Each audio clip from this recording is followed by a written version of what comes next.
Olá, aqui é o professor Vitor Proença e nesse vídeo a gente vai conversar um pouquinho sobre o diagnóstico laboratorial da infecção por HIV, que é o vírus da imunodeficiência humana, tá? Que causa a doença conhecida como síndrome da imunodeficiência adquirida, muito mais conhecida como AIDS, né? Então a gente vai conversar um pouquinho sobre os conceitos gerais dessa doença e aí a gente vai entrar na parte de diagnóstico em si, beleza? Primeira coisa, quais são as fases da infecção pelo HIV? Primeiro a gente tem aqui a exposição, né? Uma exposição de risco, relação sexual, uma perfuração, um material pérfuro cortante contaminado com o material com HIV, né? Uma agulha, uma seringa, seja lá o que for, ou uma lâmina, um bisturi, ou ainda a relação sexual, como a gente já tinha conversado, né? Ou ainda a transmissão de mãe para filho. Então existem várias possibilidades de transmissão. Seja lá qual for, a pessoa teve aqui a exposição ao HIV, e aí de 0 a 4 semanas o vírus começa a se multiplicar no organismo dessa pessoa e obviamente o sistema imune começa a combater também, né? E aí nesse período a gente começa a fase chamada de infecção aguda, que aí a pessoa pode apresentar, por exemplo, febre, suor, dor de cabeça, cansaço, dor de garganta, algumas manchas pelo corpo, alteração dos gânglios, né? Adenite ou linfadenite do sistema linfático de uma maneira geral, né? O aumento dos gânglios, coceira, tá? Ah, professor, isso em todo mundo vai aparecer? Não necessariamente. Em alguns casos, os pacientes podem ser assintomáticos, tá? E aí, depois desse período aqui, de aproximadamente 4 semanas, ele entra numa fase chamada assintomática, tá? Que ele não apresenta sinais e sintomas. Mas o HIV, ele está se multiplicando no organismo, ele continua se multiplicando, tá? Daqui a pouco a gente vai conversar um pouquinho sobre o diagnóstico em si, que ele já pode ser feito aqui nessa fase, né? Antigamente era mais difícil você conseguir diagnosticar logo no início, né? Porque os testes eles não eram tão sensíveis, específicos, né? Hoje eles já são bem específicos e com o advento da técnica da reação em cadeia da polimerase, que são testes moleculares, né? A gente consegue aí em 2 semanas já, a partir do 10º dia aproximadamente, detectar carga viral no paciente, tá bom? Bom, então ele passou aqui a fase assintomática, e aí durante anos isso pode persistir, né? E aí ele pode começar a desenvolver aqui a AIDS em si, né? Que é a síndrome da imunodeficiência adquirida. Todos os pacientes vão desenvolver? Se não houver tratamento, há grande chance sim, tá bom? De muitos pacientes desenvolverem. E aí ele tem o quê? Enfraquecimento do sistema de defesa do corpo, principalmente linfócitos TCD4 positivos, né?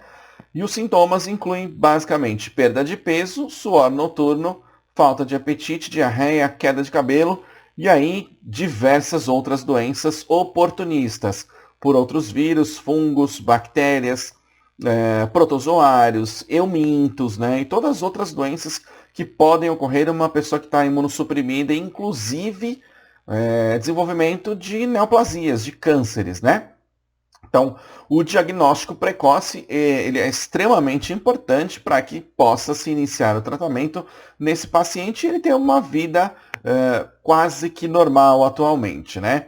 Então, quando a gente tem um tratamento adequado, ele reduz a síndrome da imunodeficiência adquirida, reduz a queda que existe de defesa do organismo, reduz o número de infecções oportunistas, né? Então, o tratamento hoje no Brasil ele é muito forte, né? É um dos pioneiros e um dos principais países que oferece gratuitamente pelo Sistema Único de Saúde, tá? Então, a adesão ao tratamento proporciona ao paciente melhora da qualidade de vida e reduz a transmissão do HIV, principalmente se ele ainda tiver parceiros sexuais, né? Então, isso é muito importante, que o parceiro também entenda todo esse processo, faça o acompanhamento médico também, tá bom? Beleza, mas o que é a AIDS em si, né? Na verdade, é uma sigla aqui, ó, que significa Síndrome da Imunodeficiência Adquirida. Por que adquirida? Porque não é congênita, basicamente é isso, não nasce, né, com a pessoa. Então, síndrome, na verdade, é um grupo de sinais e sintomas que, considerados em conjunto, caracterizam uma doença. Então, AIDS não é uma doença única, tá bom? Na verdade, é um conjunto de sinais e sintomas e as infecções oportunistas que aparecem, né, que vão levar aos diferentes tipos de doenças, tá? Imunodeficiência é um distúrbio, uma doença na qual a resposta imune está diminuída ou ausente. Então, esse é o ponto principal aqui da infecção por HIV, né? Como ele entra nas células de defesa, essas células acabam sendo destruídas e cai a defesa do organismo do paciente que é HIV positivo, tá bom? Então, é caracterizado pela incapacidade de produzir uma resposta efetiva ao desafio de antígenos como vírus, bactérias, protozoários, fungos e assim por diante, como a gente já comentou, né? E adquirida quer dizer que ele não é congênita, como a gente já disse também. Ou seja, a pessoa não nasce com essa imunodeficiência, diferente de algumas imunodeficiências genéticas, né, que a gente fala. Então, essa doença ela é causada pelo vírus HIV, que é o vírus da imunodeficiência humana, tá? Ele aqui é um vírus de RNA, que tem uma transcriptase reversa, que é uma enzima, tá? Que depois vai utilizar aqui esse RNA para fazer um DNA que vai se vincular ao material genético do ser humano. E esse vírus aqui, ele tem lá as suas proteínas, né? Tem o capsídeo também aqui dentro, tem o envelope aqui fora, tá? E aí existem várias proteínas aqui, ó, por exemplo, proteína do envelope GP120, GP41, esse GP aqui é de glicoproteína, tá bom? E 120 é o peso dessa proteína. Aqui tem mais, ó, algumas proteínas integrases, a transcriptase que eu já citei para vocês, protease, né? Então são várias enzimas que são utilizadas, na verdade, para que o vírus possa entrar na célula, integrar o DNA na célula, utilizar as proteínas da célula. Lembrando, porque o vírus é um parasita, né? Intracelular obrigatório.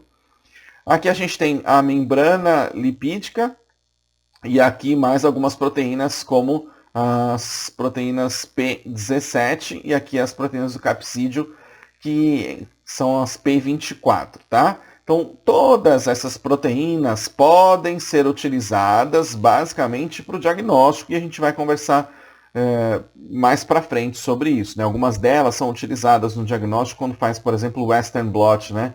Ou ainda são utilizados pelo próprio vírus para ele poder entrar na célula e se ligar na célula CD4 positivo, por exemplo, tá bom? Vamos falar rapidinho agora sobre essas etapas da infecção por HIV, como é que ele entra na célula do hospedeiro, né, do ser humano nesse caso.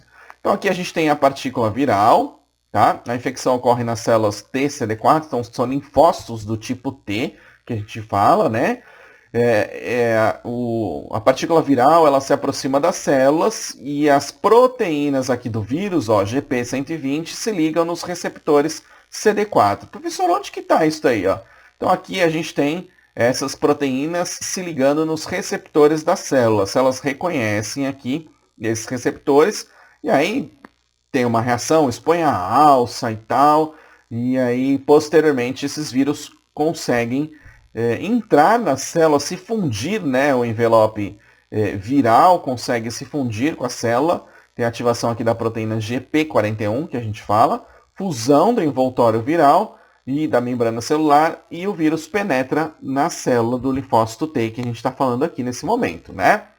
No citoplasma da célula já que contém o vírus, tem afrouxamento do capsídeo viral e início da síntese do DNA do vírus, tá?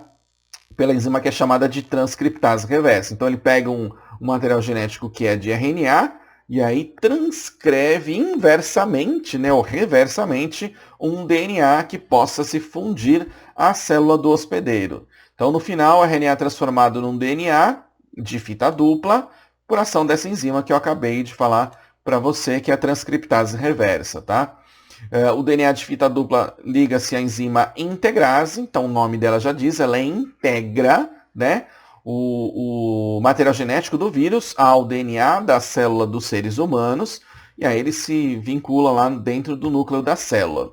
Então lá já dentro do núcleo, né, o DNA se insere do vírus, né, se insere no DNA da célula hospedeira, e aí esse DNA passa a ser chamado de DNA proviral. Por que DNA proviral? Porque ele vai utilizar a maquinaria, o funcionamento da nossa célula para sintetizar partículas virais. Então, ele trabalha para o vírus, basicamente é isso, tá? Então, a partir desse momento, ele passa a controlar a síntese celular, inicia lá no núcleo da célula, né, do hospedeiro, começa a produzir RNA mensageiro do vírus, tá bom? Então, aí, produzindo RNA mensageiro, ele vai transcrever em proteínas, né? Transcrever as proteínas que o vírus precisa, tá? Então aí começa a fazer síntese de proteína e do próprio genoma do vírus para fazer mais cópias do vírus, tá?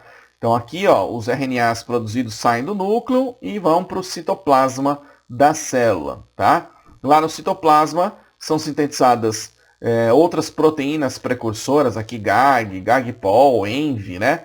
Que depois são cortadas por ação de outras enzimas chamadas proteases, tá? Proteases são enzimas que quebram proteínas, né? Proteases celulares e virais durante o processo de maturação do vírus. E aí, por exemplo, essa GP160 aqui do vírus, a glicoproteína de 160 kilodaltons, né? Ela é cortada por uma protease e forma outras duas glicoproteínas, GP120 e GP41, tá? Que são detectadas quando os vírus estão mais maduros, né, nos exames de Western blot, que verificam, né, bandas de proteínas, tá? Então, o genoma e as proteínas virais migram para a extremidade do citoplasma, são reunidas para formar novas partículas virais. E aí, essas partículas já maduras, né, com todos os componentes do vírus, tal, todos reunidos, lá próximo já da membrana da célula, essas partículas acabam saindo da célula do hospedeiro por brotamento. Então é como se ele entrasse, usasse todo o sistema da célula, proteínas e tudo mais, nucleotídeos, etc., para fazer mais vírus. E aí ele sai da célula e vai invadir uma nova célula e por aí vai, né? Esse ciclo continua, tá? Então elas adquirem o envoltório da célula, continua o processo de maturação das partículas virais, e aí tem clivagem de outras proteínas, né? Que são feitas pelas proteases do próprio HIV, torna esse vírus agora capaz de infectar outras células. Esse processo continua tudo novamente, tá bom? Então, entender um pouco esse ciclo é bastante importante, porque aí, no momento que você for pensar em antivirais, né, em medicamentos, vocês vão pensar em medicamentos que impedem, por exemplo, a fixação no receptor, ou ainda que impede a fusão com o núcleo, que impede esse processo todo de formação do vírus, tá? Então isso é bastante importante. No momento que o vírus entra no organismo, aqui a gente tem um gráfico mostrando o número de semanas inicialmente, depois daqui o número de anos, né? E aqui cópias de linfócitos TCD4 positivo e aqui cópias do HIV, do vírus, né? Então, em azul, são as cópias de células de defesa, vamos falar dessa maneira. O vírus entrou aqui no organismo dessa pessoa e ele começou a se replicar. E aí, as células do hospedeiro começaram a morrer, ó. Vai caindo, os sintomas começam a aparecer e tal, nas primeiras semanas. Depois tem uma fase meio que sem sintomas, né, que a gente chama de latência clínica. Aqui no início, a gente tem a síndrome aguda do HIV, que tem grande proliferação de vírus, contaminação de órgãos linfáticos e tudo mais. E aí as cópias de vírus caem, por isso que os sintomas começam a regredir, né? E as células começam a tentar se recuperar, ou seja, o sistema imune trabalhando, né?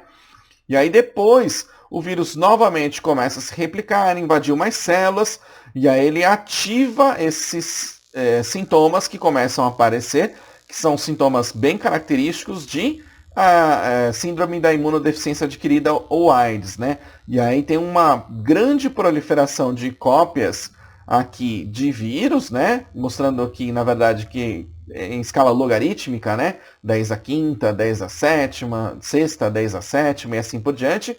E aqui as cópias de células, né? De TCD4 positivo, de linfócito, vão despencando absurdamente. E ó, você pode perceber que quando começa a despencar, começam a aparecer o quê? Os sintomas. Então, os sintomas acontecem não pelo vírus em si, acontecem, na verdade, pela ausência de defesa que o nosso corpo tem. Então, as células TCD4 que auxiliam na defesa do nosso corpo, né, que a gente chama de imunidade celular, vão morrendo, e aí outras doenças oportunistas começam a aparecer porque a defesa está muito baixa no organismo, tá bom? Então esse gráfico aqui está mais para representar, na verdade, esse fluxo geral que vai acontecendo aqui, tá? Não é um gráfico, na verdade, de diagnóstico, mas é para você ter uma compreensão geral que a gente tem fases, né? Fase inicialmente aqui, ó, aguda, aí uma fase mais sem sintomas, aí entra a parte de sintomas característicos com várias doenças oportunistas e que tende a levar o paciente ao óbito, tá? Mas, se for feito um tratamento, a gente impede essa replicação aqui de cópias virais, né? Matando o vírus quando ele está no ambiente externo, principalmente. E aí as células conseguem se manter mais tempo ativas, mais tempo funcionando, né? Sem matar assim tantas células, chegando em níveis extremamente baixos em questões de anos, né? Aqui a gente tem alguns dos marcadores da infecção por HIV, já iniciando um pouquinho desse diagnóstico, já para você ir tendo mais conhecimento do diagnóstico da infecção por HIV, né? É um gráfico do Ministério da Saúde. Então, lá na primeira semana, na verdade, na primeira semana a gente não consegue detectar basicamente nada, né? A gente chama aqui, inclusive, de fase eclipse, porque basicamente o médico, os profissionais de saúde, eles estão cegos e não conseguem enxergar nada, porque não sai nada em exames laboratoriais, né? E aí depois de uma semana, aproximadamente 10 dias, a gente já começa a detectar o quê? O material genético do vírus, que é o RNA, né? Depois de mais ou menos 14, 15 dias, a gente já pode detectar proteínas do vírus aqui por técnicas que detectam proteínas. E hoje as técnicas de diagnóstico laboratorial, que utilizam anticorpos, etc., já utilizam mesclados isso daqui nos testes, né, de quarta geração. Na sequência aqui, a gente já pode detectar IgM, por exemplo, e aí, depois de umas 5 semanas aproximadamente, a gente já tem os picos de IgG que vão persistir para o resto da vida. Se você fizer um teste rápido, por exemplo, você vai detectar isso aqui, ó, IgG, por exemplo, mas quando o sistema imune combate, o RNA vai caindo, as proteínas também vão caindo, tá? Vamos detalhar isso daqui por fases, mostrar tudo certinho, bonitinho, cada fase, o que está acontecendo com a infecção do HIV, tá? Então aqui a gente tem uma tabela mostrando os estágios da infecção por HIV proposto por Fiebig, tá? Então essa classificação de Fiebig para estadiamento laboratorial da infecção por HIV. Então começando aqui, ó, são 6 estágios, né? E o estágio 0. Então, o estágio 0, ele está aqui, ó, sem RNA, não detecta RNA, não detecta a proteína do vírus, não detecta no imunoensaio enzimático, com ELISA, não detecta no Western blot, e esse período aqui, eu vou falar já direto, o período cumulativo, né, dura mais ou menos 10 dias. O que quer dizer isso? Essa aqui é a fase chamada eclipse, é a fase que a gente não consegue diagnóstico algum, basicamente, tá? Lá no estágio 1, já começa a detectar o quê? O material genético em si, o RNA, porque é muito mais sensível esse teste, né? E isso já acontece aqui, ó, aproximadamente 17 dias. Né? Essa fase aqui, ó, dura, na verdade, 7 dias, do dia 10 ao dia 17, né, que a gente fala. Na fase 2, a gente já detecta o RNA, proteínas virais, mas ainda não detecta, em alguns testes, né, principalmente de segunda, terceira geração, não detecta no imunoensaio enzimático, tá? E nem detecta outras proteínas virais aqui no Western blot. Esse estágio dura até mais ou menos 22 dias, tá? Então são 5, né? Ó, do dia 17 ao dia 22, tá? O estágio 3 detecta RNA, proteína 24, ELISA, mas o Western blot não está totalmente positivo, tá? Dura mais ou menos 25 dias. Então aqui são os 3 dias nesse estágio 3, né? Estágio 4, RNA, as proteínas P24 pode dar positivo ou negativo, o ELISA aqui já dá positivo, e o Western blot ainda é indeterminado, porque não tem 2 de 3 proteínas que devem ser detectadas, né? Dura aqui até 31 dias aproximadamente.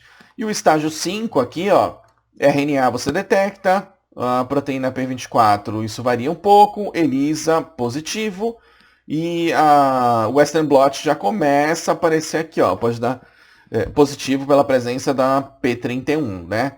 Dura mais ou menos aqui até 101 dias. Então, do dia 31 ao 101, 70 dias aproximadamente, tá? E o estágio 6, o RNA positivo, a proteína P24 positivo ou negativo. Em alguns pacientes isso varia, né? O ELISA aqui positivo, e aqui a gente também tem positivo para a proteína 31. Não tem limite, isso vai basicamente eternamente, né? E você consegue detectar. Então, para que serve isso, né? Por que você está falando isso, Vitor? Qual é o motivo disso tudo? O motivo é o seguinte, ó, vamos lá.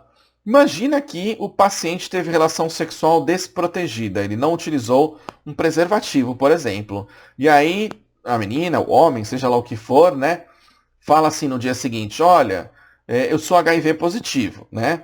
E aí ele não utilizou preservativo e teve relação. No dia seguinte, ou no mesmo dia lá, né? Ele pega e vai para uma UBS ou compra um teste de farmácia, seja lá o que for, né? E faz o teste. O resultado você espera que dê o quê? Negativo. Ele falou, opa, não tenho nada, beleza, tudo tranquilo. Não é bem assim, né? Na primeira semana, na segunda semana, na terceira semana, dependendo do teste, então até os 22 dias mais ou menos, pode ser que dê um resultado negativo, tá bom? Aí lá para o dia 25, dia 30, a gente já começa a positivar em mais testes, né? Porque, na verdade, isso aqui ó, é teste laboratorial, tá? Isso aqui também é teste laboratorial, isso é teste laboratorial, e aqui o ELISA também é laboratorial.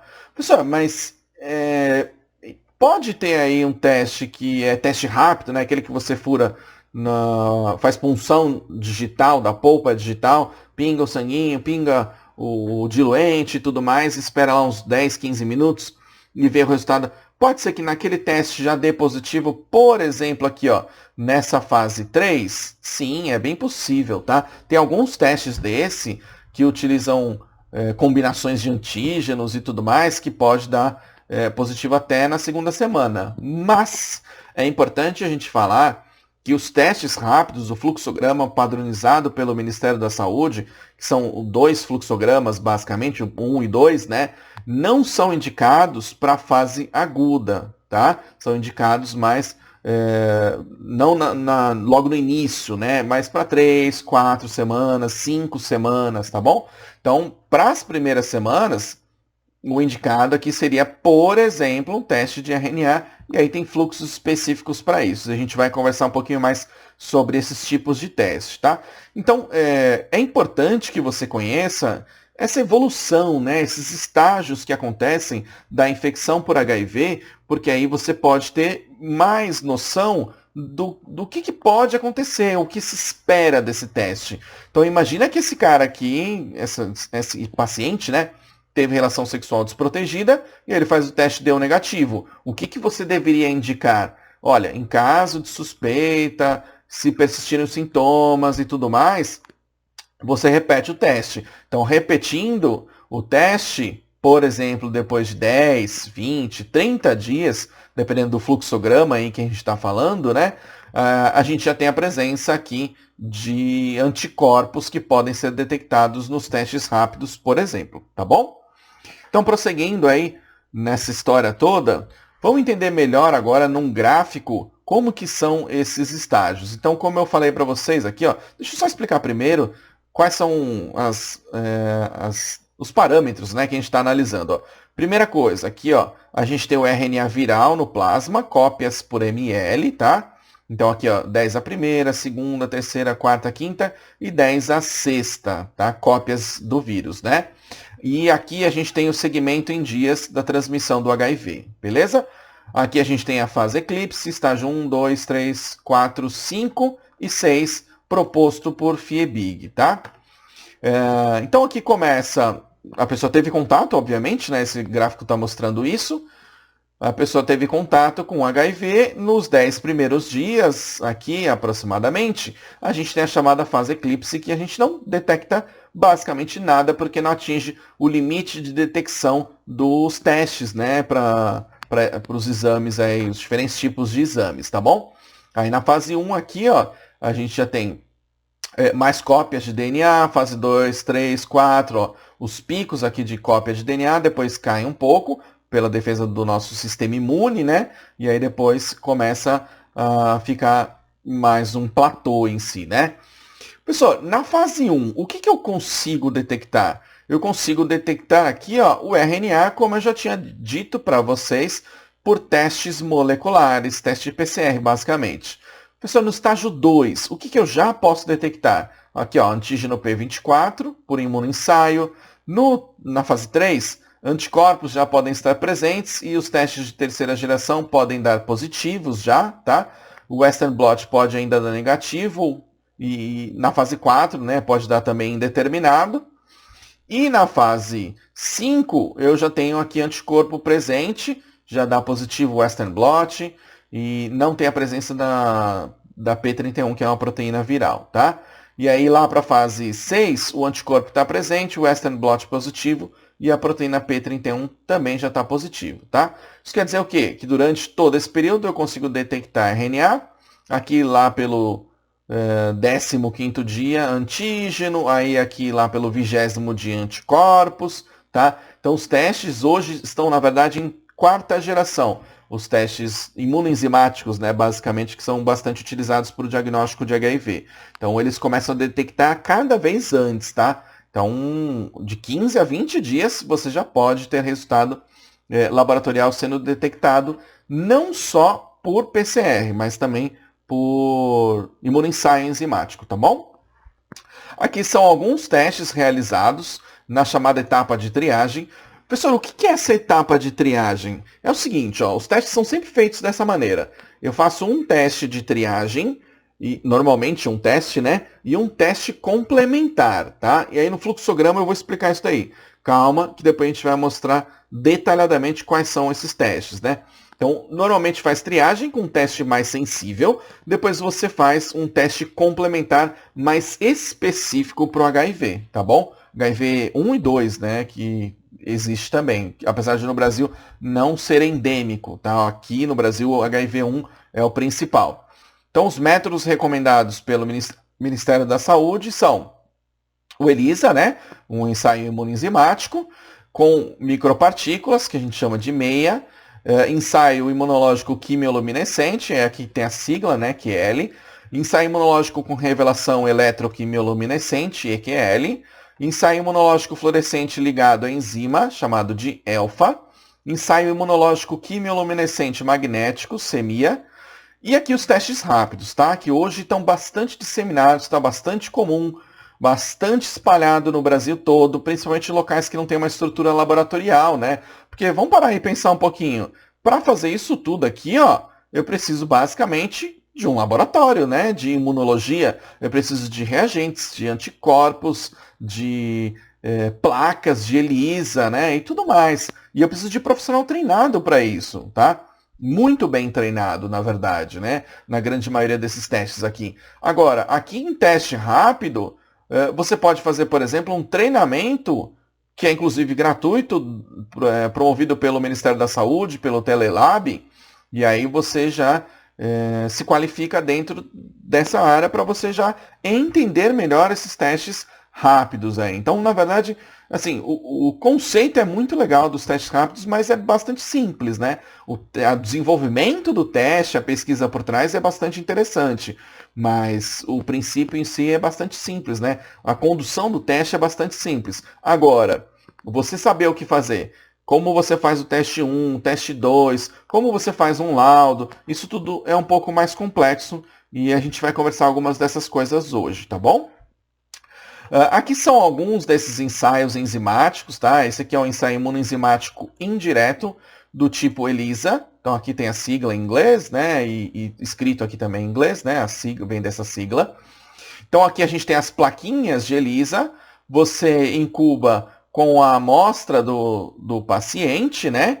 Então aqui o paciente, nesse caso, tem anticorpos, tá? Do tipo IgG, tá demonstrando aqui esse azulzinho. Lembrando que a estrutura do anticorpo parece muito, né, com a letra Y. Então, nas imagens, normalmente a gente representa dessa maneira.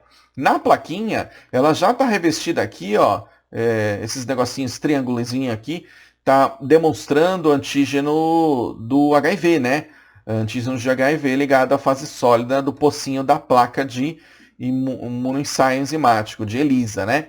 Então, incuba aqui, o anticorpo do paciente vai ter afinidade aqui pelo HIV, pelos antígenos de HIV aqui, aí lava, o anticorpo continua ligado aqui, depois você introduz o que a gente chama de conjugado, que está aqui abaixo, né?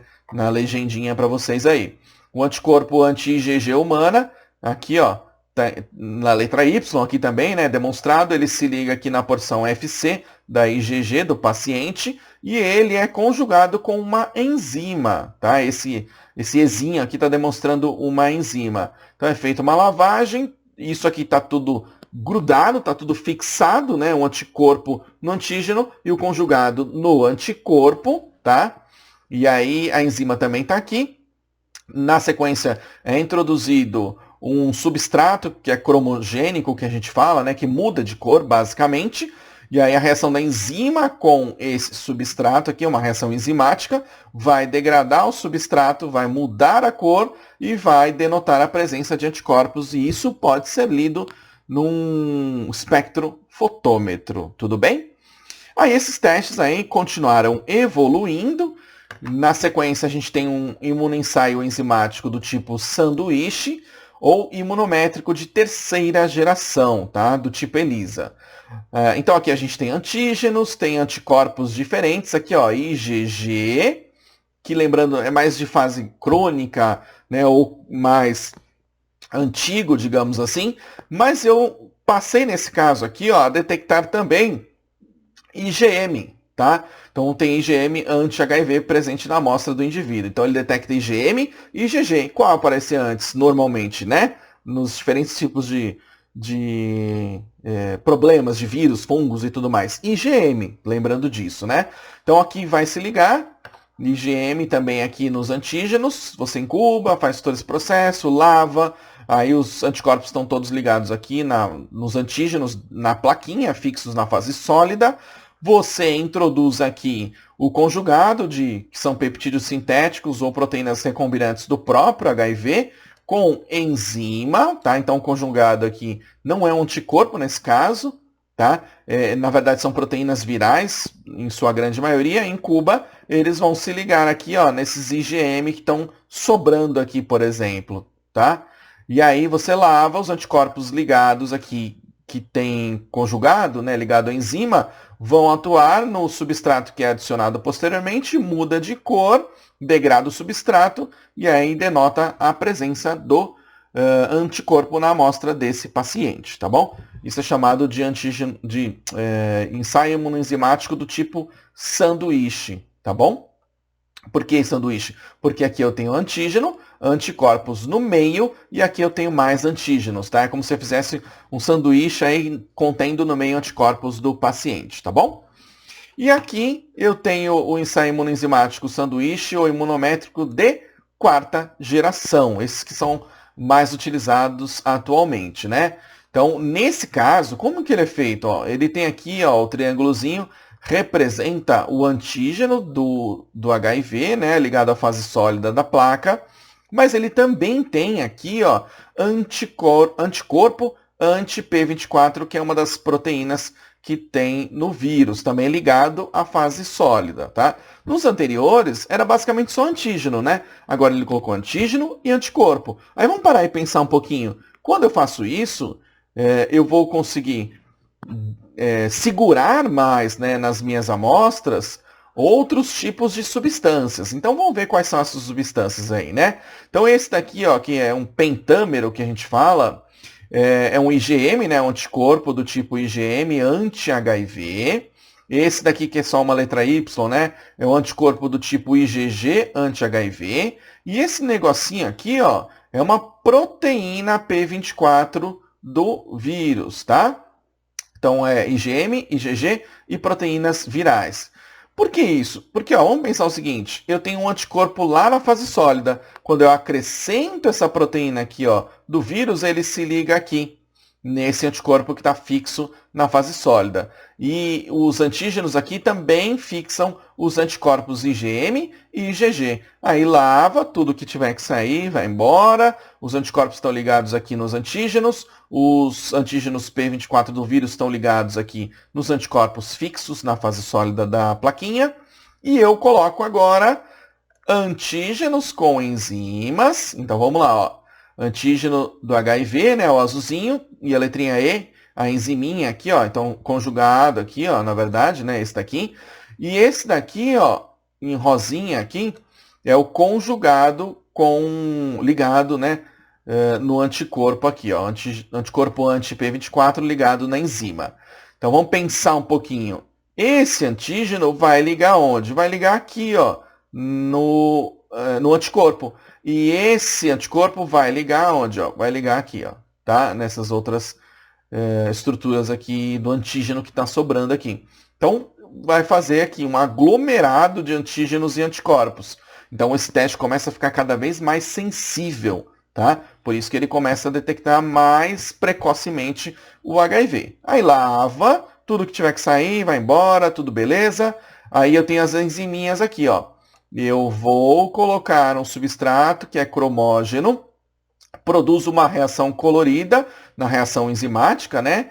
Que indica a presença do antígeno ou do anticorpo, dando positivo essa amostra para HIV, tá? E muitas vezes eles colocam HIV 1, 2 e aí analisam isso tudo de uma vez, tá bom?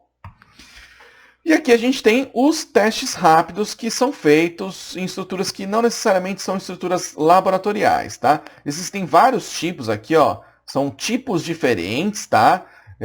Então, o 1A aqui, ó, esse daqui, é uma imunocromatografia de fluxo lateral. Esse que é um 1B é de dupla migração, ou DPP.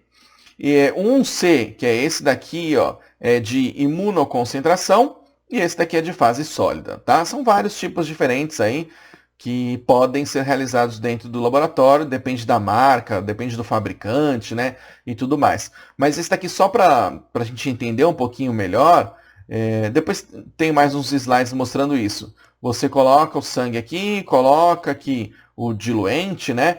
E aí a amostra vai correr aqui e depois o diluente corre aqui, mostrando as bandazinhas sendo formadas ali. A gente vai conversar mais sobre isso, tá?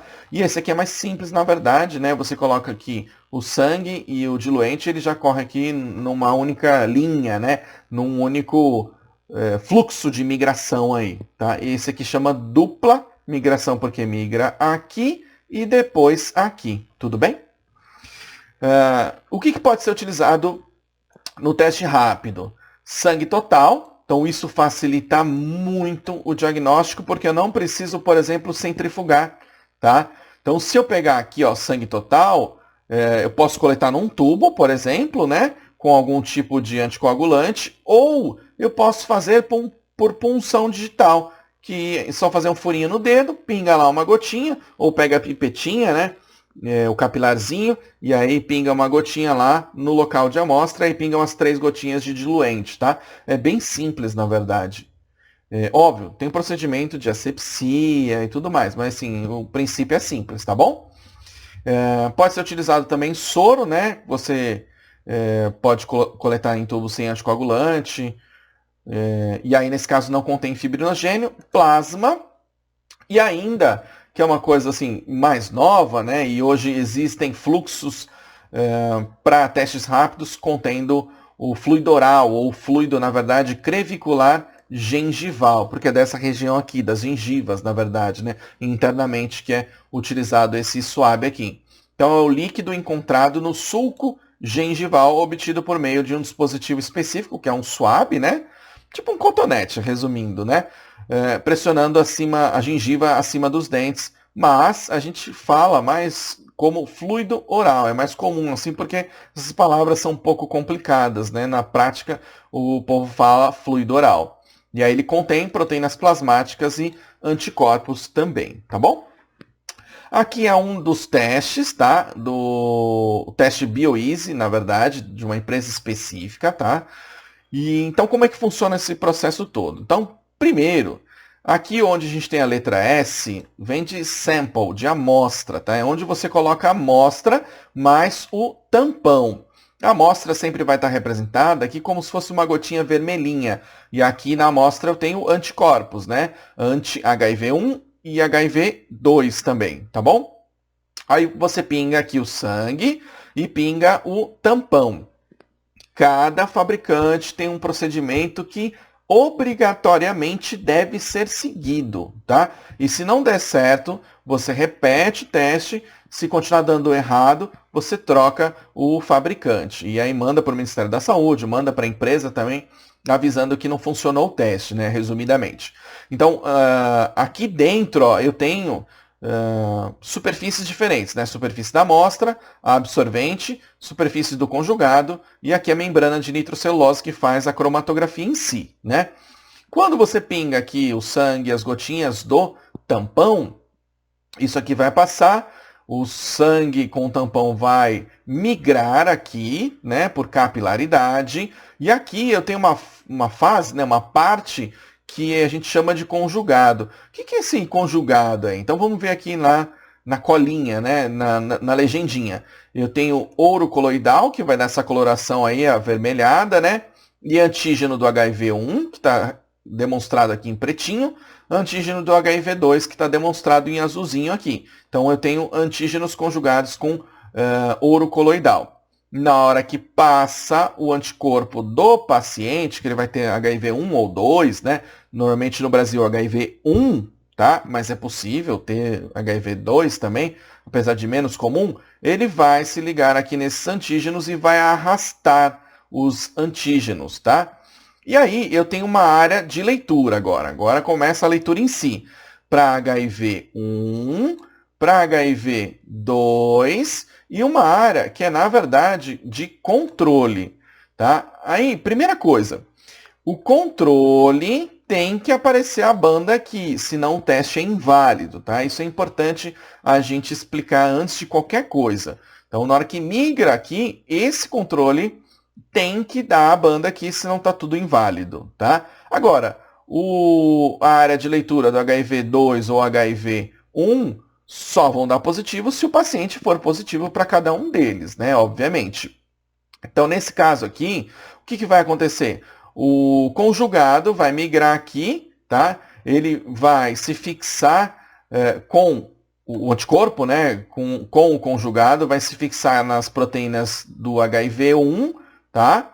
E aí parte dele continua adiante se fixando aqui também na área de controle. Então, normalmente, quando a gente está fazendo o teste e você ficar prestando atenção ali, o líquido vai migrando aqui e já aparece um risquinho aqui quando é positivo. Aí você aguarda, porque a leitura tem que ser feita no tempo adequado, né? Então, aí depois de 15 minutos, dependendo do tipo de teste, 10, 15 minutos, né? Você faz a leitura. E aí tem uma janela de tempo também, por exemplo, de 15 a 20 minutos, que depois disso não pode ser mais lido, né? Então, na hora que o sangue e o tampão estão migrando aqui, parte dos anticorpos ligados no conjugado com o ouro coloidal se fixam aqui, dando uma bandinha vermelhinha aqui no HIV1. Aí, se o paciente tiver HIV2, ele vai aqui, a mesma coisa, se liga aqui e aí dá a bandinha no HIV2. E aí, como tem mais conjugado, ele se fixa aqui posteriormente na área de reagente, na área de controle, né? Reagente da área de controle, tá bom? Então, ó, voltando. Para o teste ser válido, tem que ter a banda aqui na área controle, tá? O paciente que é HIV positivo vai ter a banda controle e a banda aqui no HIV1. E o paciente que é HIV2 vai ter controle e HIV2. A pessoa do paciente pode ter os dois? Pode, né? Mas é extremamente incomum. Ele vai ter no controle, no HIV1 e no HIV2, beleza? Passando para um outro teste, só para a gente entender um pouquinho melhor. Esse é aquele chamado DPP, né? Ou dupla migração. Então eu tenho o poço 1, o poço 2 e aqui a área de leitura, na verdade. No poço 1, eu vou colocar a amostra que contém os anticorpos lá do paciente, né? O sangue do paciente em si vai pingar a gotinha da punção, punção capilar aí, né? E aí ele vai pingar o sangue aqui e pinga também o tampão, né? Aí o que vai acontecer? Vai migrar até aqui, vai marcar aqui o que tiver que marcar, né? E aí depois você coloca o tampão aqui e ele vai migrar nesse sentido aqui e marcar as áreas que tiverem que ser marcadas, como área controle e área para HIV, tá bom? Aqui é a mesma ideia, né? Ó, proteína com ouro coloidal, o anticorpo da amostra anti-HIV 1 e 2, antígeno variado, né, de HIV 1 e 2, e aqui reagentes da área de controle, mostrando as legendinhas do que está acontecendo aqui também, tá bom? Então, só para vocês conhecerem tipos diferentes de testes, tá? E aí, e na etapa complementar, o que a gente faz? Aqui são alguns dos métodos recomendados pelo Ministério da Saúde. A gente pode fazer imunoblot. Blot basicamente é análise de proteínas virais, nesse caso, né? Imunoblot rápido, Western blot e aqui o PCR em si, né? Que é a quantificação da carga viral, que acaba sendo a opção preferencial, e o resultado igual ou superior a 5.000 cópias por ml é considerado como positivo, né? Então ele já deu reagente anteriormente. Aí você faz aqui depois a quantificação da carga viral, porque ela é necessária. Obviamente, também vai ser feito, e constantemente esses testes têm que ser feitos, de análise de linfócitos TCD4 positivo também, né? Para ver o número de células que o paciente tem, como ele está reagindo ao tratamento, como ele está, qual vai ser a expectativa, o prognóstico e tudo mais, beleza? Eu vou mostrar aqui um dos testes, que é o imunoblot rápido. Então eu tenho aqui a área 1, a área 2 e aqui a área 3, que vão aparecer as bandinhas aqui, né? Na área 1, você aplica a amostra e o tampão. Na área 2, você aplica o tampão para migrar o conjugado com a amostra, anticorpo e proteínas, nesse caso, e proteínas, nesse caso, né, do vírus. E na área 3 aqui é o local de leitura do teste, onde estão fixados os antígenos para serem marcados aqui, né? Então aqui tem a área de controle na letra C. Na linha 1 eu tenho proteína GP36, na área 2 GP160, GP120 na 3, GP41 na 4 e P24 na 5 aqui. Então são proteínas diferentes do vírus, basicamente é isso, tá? E aí, aqui é a área de controle da letra C, que eu já falei, né? E aí, obviamente, você vai ter que ter o quê? Marcado na área controle, porque senão o teste vai ser inválido. E aí você vai ter que ter pelo menos duas bandinhas aqui para ser positivo nesse caso, ok? E aqui é o Western blot, tá? O Western blot é feito em laboratório. O 1 aqui é o controle negativo, ó, você vê que ele não tem bandinha nenhuma aqui, quer dizer que no sangue desse paciente não tem proteínas virais. Agora, o 2 é o controle positivo, tá? E aí, 3 a 10 são pacientes diferentes, tá bom? 3 a 10 são amostras, né, de pacientes. Aí vamos lá, vamos com calma pensar um pouquinho. Essa aqui é a proteína P17, essa é a P24, P34, 40, aqui as bandas GP41, P55, 68, 120 e 60. Então você percebe que o número vai aumentando porque o peso molecular vai aumentando. Por isso que ela tem números diferentes, tá? É basicamente por isso. As proteínas mais leves ficam aqui logo no início da migração. As mais pesadas ficam lá no final, na verdade. Então, ó, voltando à história, tá? Na verdade, ao contrário, né? Daqui para lá. Voltando aí à história. Então, em cada paciente, eu vou ter padrões diferentes dependendo do momento que essa análise vai ser feita, né? Então, aqui, por exemplo, ó, eu tenho P34 no 9 e no 10. Eu tenho P24 em praticamente todos, só no 3 que não tem aqui, tá bom? Então, Paciente 3 aqui, ó, ele é negativo, tá? Paciente 4 e 5, indeterminado, porque ele tem só uma bandinha bem fraquinha aqui. Paciente 6 e 7, aí você vai fazendo toda essa análise aqui, tá? E aqui o 8, 9 e 10 são positivos, né? Bom, passando agora para os fluxogramas. Vamos entender como que é feito na prática em si esse diagnóstico, né? Esse primeiro fluxograma aqui, ele utiliza 2 testes rápidos, que são realizados na sequência com amostras de sangue, nesse caso sangue total, né? Por punção digital. Então vem cá, amostra de sangue, realiza o teste rápido 1. Esse teste é válido? Deu a bandinha de controle? Sim. Ah, beleza, então eu continuo. Se o teste já não for válido, eu vou lá e repito, tá? E aí, se deu não válido de novo, eu coleto uma amostra por punção venosa e encaminho para ser testado num laboratório com fluxograma específico, tá bom? Mas, se o teste deu válido aqui, a amostra deu reagente, por exemplo, né? Eu vou fazer o teste 2. Agora, se eu fiz o teste e a amostra deu não reagente, beleza, um abraço, tá tudo bem, obrigado. Mas, obviamente, se persistir a desconfiança, você tem que repetir esses testes aí. Tá? Eu acho que tem aí depois um modelo de diagnóstico, né, de laudo e tudo mais.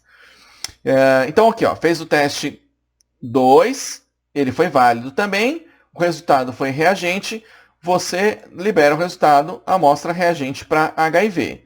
Mas pode dar o primeiro reagente e o segundo deu não reagente. Isso pode acontecer, que a gente chama de discordância, tá?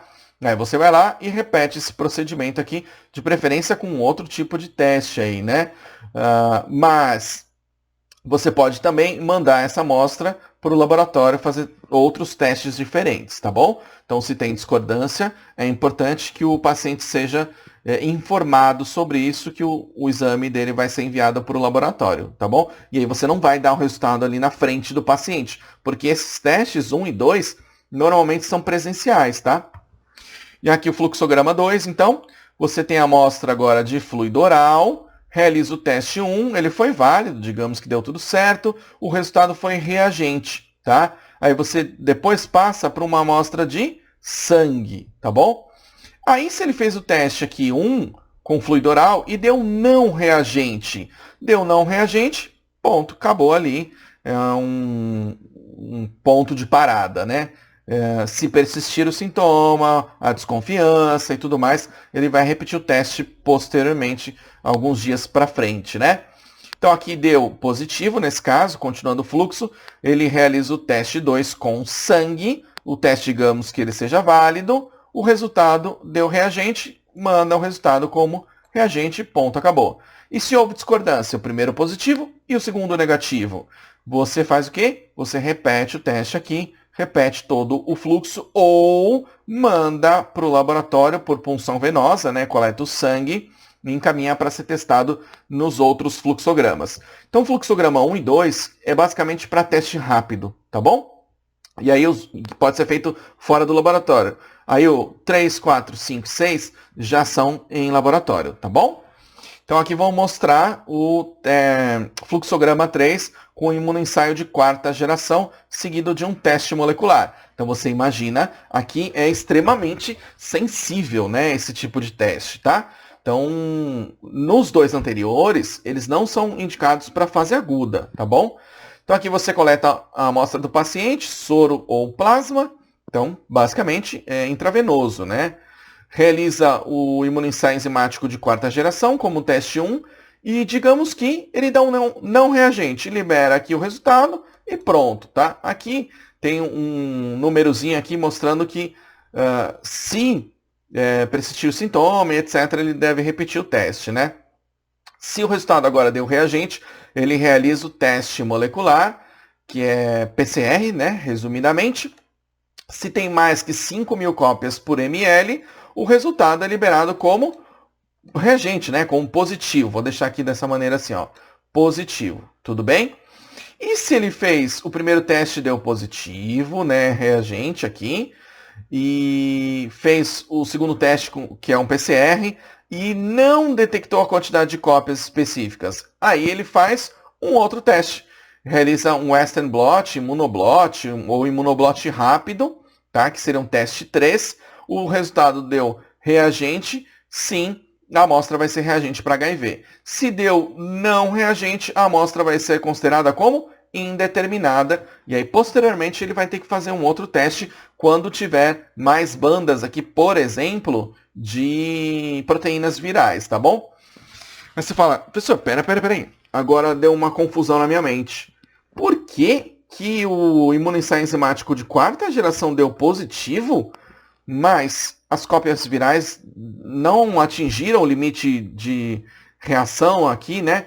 O limite de detecção? Por que isso pode acontecer? Isso pode acontecer porque alguns pacientes, o organismo dele, por algum motivo, combatem muito o vírus e as cópias virais podem estar baixas. E também, lembra daquele fluxo lá? A cópia aumenta, depois cai? Pode ser que nesse momento as cópias virais estejam muito baixas, naquela fase que não tem quase sintomas, né? E aí não passa nesse limite de detecção, tá bom? Então, é possível que isso aconteça dependendo do estágio que a gente está lá das fases do fluxograma proposto por FIEBIG, tá? Do estagiamento, na verdade, né? No quarto aqui, imunoensaio de 3ª geração, seguido de teste molecular, como teste complementar, né? Então, lembrando, triagem e depois complementar. Você faz aqui com soroplasma, realiza o teste, deu reagente, teste molecular. Não deu reagente, beleza, manda embora. E aí, se persistir, a desconfiança faz um outro teste posteriormente, né? Se deu reagente, faz o teste molecular, tem mais de 5.000 cópias, amostra reagente. Se não tem mais de 5.000 cópias, realiza o Western blot e etc., que eu já falei no anterior. Se deu reagente, aqui você libera o resultado como reagente. Se não deu, amostra indeterminada. Então ele é bem parecido, só que aqui o teste de 3ª geração, porque alguns laboratórios não têm os testes de 4ª geração. No 5, você também faz aqui, ó, imunoensaio de 3ª geração, seguido de Western blot, nesse caso, né? Então vamos lá, ó. Imunoensaio, deu positivo, Western blot, resultado positivo, amostra reagente para HIV. Mas, e se no primeiro teste deu negativo? Libera e vai embora o paciente. Agora, e se deu positivo e o resultado agora no segundo deu não reagente nas bandas aqui de proteínas? Você faz o teste molecular. Tem mais de 5.000 cópias, você confirma o resultado. Então ele tem que dar em 2 testes, pelo menos, aqui nesses fluxogramas que a gente está mostrando. E se o primeiro deu positivo, o segundo negativo e o terceiro não tem mais que 5.000 cópias? Amostra indeterminada. Tudo bem? Então aí você libera essa amostra aqui com a amostra indeterminada. Certo? No fluxograma 6, que é o último aqui, eu sei que é bastante conteúdo, mas fica aqui comigo porque esse assunto é muito importante. Imunoensaio de 4ª geração, seguido de Western blot, imunoblot ou imunoblot rápido como teste complementar. Então vamos lá. Soroplasma do paciente, realiza o imunoensaio, deu reagente, faz o Western blot. Beleza? E se não deu reagente, o paciente vai embora, ponto. Tá? É aqui mostrando que aqui acabou, o resultado vai embora. Se persistir o sintoma, desconfiança e tudo mais, aí ele vai retornar para fazer um novo exame, né? Mas deu positivo no primeiro, fez o segundo, deu reagente. Amostra reagente para HIV. Ponto. Agora, deu positivo no primeiro, não deu reagente no segundo teste, no Western blot, por exemplo, ele faz o teste molecular. Deu mais que 5.000 cópias, amostra reagente para HIV. Não deu mais que 5.000 cópias, amostra indeterminada para HIV. Tudo bem? Aí, obviamente, né, você fala assim, pô, mas tem caso que ele não realiza o teste molecular? Tem sim, dependendo do laboratório, da região, tá bom? E aqui a gente tem alguns links, né, só para você se situar, tá? Tem os protocolos clínicos e os manuais no Ministério da Saúde, tem alguns outros vídeos aí bem legais para vocês assistirem de testes rápidos e tudo mais, tá?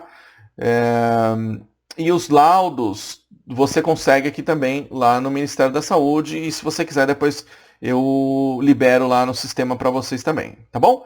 Então é isso. Muito obrigado por assistir até agora. Um grande abraço e até a próxima.